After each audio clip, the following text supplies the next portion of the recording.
I stole a watercolor paint set when I was about 12, old enough to know better. It was in a hinged box with small trays of pure color and a slender brush. I wanted it, and I didn't have the money. All the worse, since it was a neighborhood store, the only store in walking distance, and we were regular customers. I was so ashamed that I hid it in the back of my closet and never used it. I couldn't figure out how to give it back without getting in trouble, and I never told anyone until a few weeks ago. A relatively small sin, I know. And I also know that many of you are likely replaying similar scenarios of petty theft and fits of conscience. Unitarian Universalism is born out of the 17th century European Age of Enlightenment, when science and reason upended both political and religious hierarchy. Scholars such as Rousseau and John Locke advanced the idea of the perfectibility of man, that people are capable of achieving perfection on earth through natural means without the grace of God. Similar ideas are found in Buddhism, but for the Western world steeped in original sin, these were radical concepts and foundational to both American and French revolutions. So it makes sense that many Unitarian Universalists believe in the innate goodness of humankind. I have met many UUs who believe we are born into the world not just in innocence, but that we are good, that those who do great harm were themselves harmed in some way, and that if only we could provide for every child, there would be no violence or hate. And in some sense, I believe this too. It seems obvious when we know something of a twisted man's upbringing that the seeds of his weakness were planted early. I use the male pronoun intentionally, thinking of our previous and future president and the threat he poses, but the examples are many. Our prisons are full of men who are both the victims of racist policies of incarceration and too often of childhood trauma and neglect. If only every child were born into a loving and stable family, if we each received what we need to flourish, I have no doubt there would be much less pain in the world. But I think it is both mistaken and dangerous to believe that we are inherently good and that cruelty and lies are an aberration. I have always loved the musicals of Rodgers and Hammerstein, and they were part of the soundtrack of my childhood. It wasn't until I was grown that I came to appreciate the moral complexity they presented and how unusual that was at the time. And later still, that I learned that Oscar Hammerstein II was raised in the Universalist Church, whose innate optimism and belief in human progress he clearly absorbed. Of all the wonderful songs, the one that speaks most clearly to me of Hammerstein's Universalist roots is "You've Got to Be Carefully Taught" from South Pacific. The 1949 musical itself was controversial with its theme of interracial romance, and the song was subject to widespread criticism. Although they were urged to cut the song, both Rodgers and Hammerstein believed it was pivotal to the story and to their message of hope in the wake of the recent World War and Holocaust. In the musical, Lieutenant Cable sings the song which begins, "You've got to be taught to hate and fear." The song directly challenges the notion that racism is something innate and argues that it is learned from an early age. It is a hopeful thought that this great sin, the stain upon America's soul, could end if only we weren't taught to hate and fear. Alas, while I think the specifics are certainly taught, the seeds fall on fertile ground. Studies of young children show that even something as inconsequential as yellow versus green t-shirts quickly fuel tribal divisions with assertions of superiority and the denial of privileges. I don't like this. I want to believe that we are good until something or someone steers us otherwise, but I would be fooling myself. We are social primates. We share all but a tiny fraction of our DNA with bonobos and chimpanzees. And while we like to look towards bonobos, our history belies us.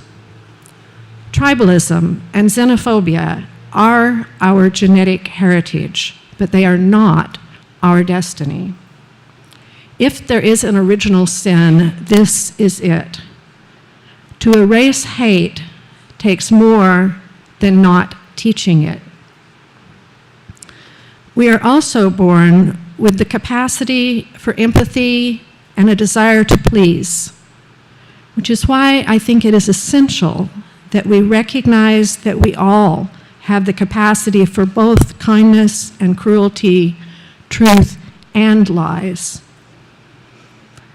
In the Gospel of John, Jesus is asked to pass judgment on a woman accused of adultery, for which the punishment is stoning, and tells the crowd, "Let he who is without sin cast the first stone."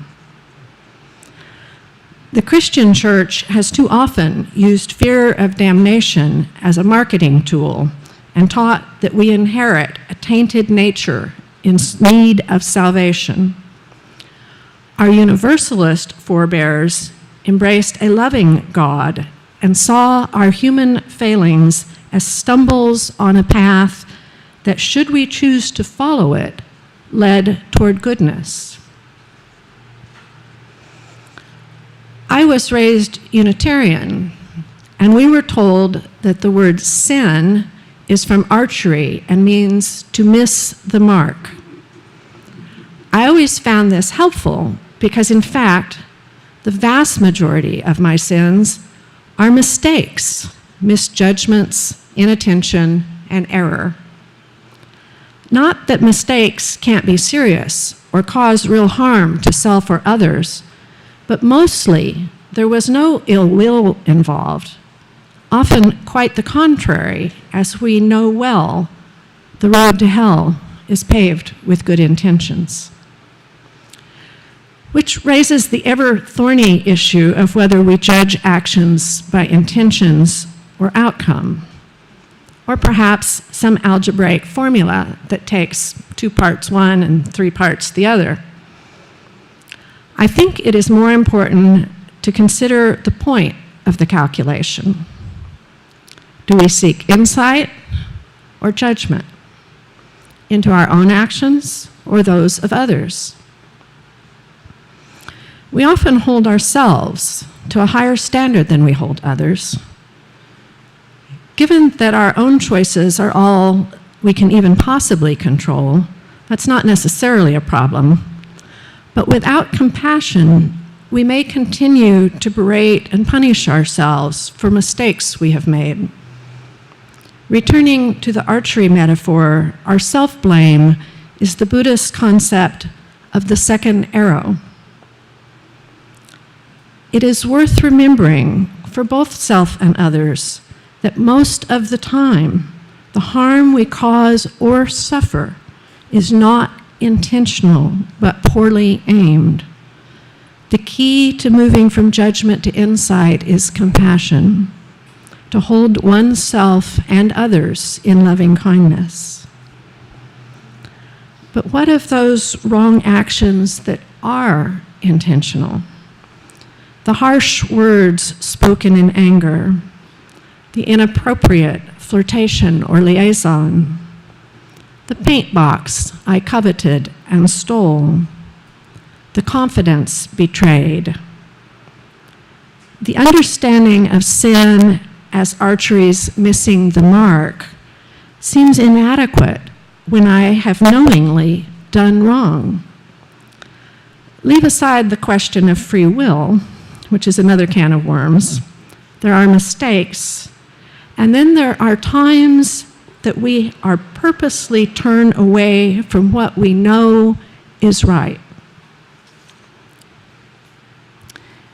In the Hebrew Bible, Ecclesiastes says that surely there isn't a righteous person on earth who does only good and never sins. Not because of an encounter in a mythical garden a few thousand years ago, but because 6 million years of evolution has yet to perfect the human experiment. Because we are imperfect human beings who will fall short of our highest aspirations. Being very clever, if imperfect, it turns out we're also remarkably good at rationalization. While sometimes given to self-blame, at other times we create complex stories to excuse actions we know were wrong. It turns out we all think we're good people, acting for moral reasons, even those who commit terrible crimes. It's a tricky balancing act. How do we take appropriate responsibility for our wrongful actions without being overly self-critical? Better yet, how do we take right actions in the first place? The author Salman Rushdie said that any big idea has to answer how you act when you're weak and how you act when you're strong. When I am weak, I may lie, steal, or strike out in anger. I may fall prey to gluttony or lust. The sins of weakness seem all too familiar. For most of us, the sins of strength are likely those of tribalism and oppression, all the more treacherous for the power wielded by groups. In Robert Louis Stevenson's tale of Dr. Jekyll and Mr. Hyde, it is Dr. Jekyll's denial of his flawed nature that allows depravity to flourish. His very desire to banish his darker impulses is what feeds them. This is where I think we go wrong, where we believe in the innate goodness of humankind and why we need the concept of sin. Not the biblical notions of judgment and punishment, and definitely not all the sexual baggage that came along for the ride. But it is only in recognizing that we all are flawed, that we not only make mistakes, but at times willingly step off the path of righteousness, that we are capable of the saving grace of compassion and forgiveness. My Universalist forebears believed in a God too loving to abandon us. While I believe we are capable of both kindness and cruelty, I also believe that it is our nature to turn toward goodness, to attempt to heal a broken world, and that heaven and hell are what we make of them. May we know that none are so broken as to be discarded, and in the words of Rob Eller Isaacs, may we forgive ourselves and each other and begin again in love. Amen. Blessed be.